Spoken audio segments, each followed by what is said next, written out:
Hi, I'm Karen Don Ramos, 30 years old from Tarlac City.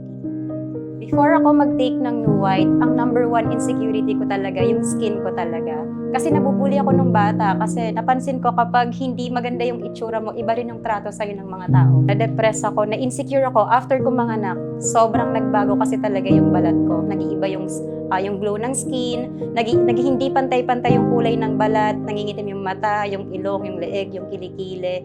Ayun. So, nung una, syempre umiiyak ako kasi ang laki ng pagbabago. Yun yung tinatawag nilang postpartum. Pero nung nag-start akong labanan yung postpartum para din sa mga anak ko, ayun, naging masaya ako na inaalagaan ko yung sarili ko and mas naging positibo ako sa buhay.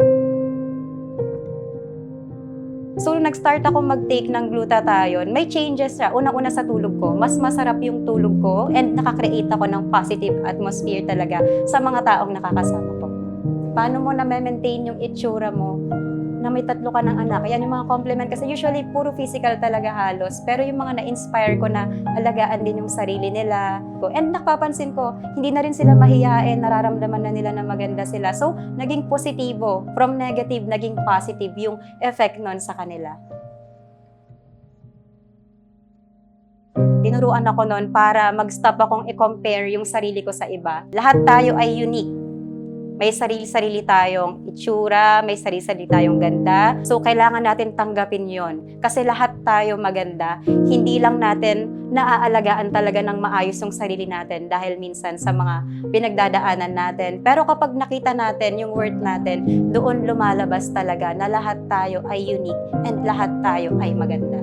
Not just appearance, it comes from confidence, self-love, and knowing my worth. I can say that New White made me feel more confident and made me realize how important self-care is. My message is simple.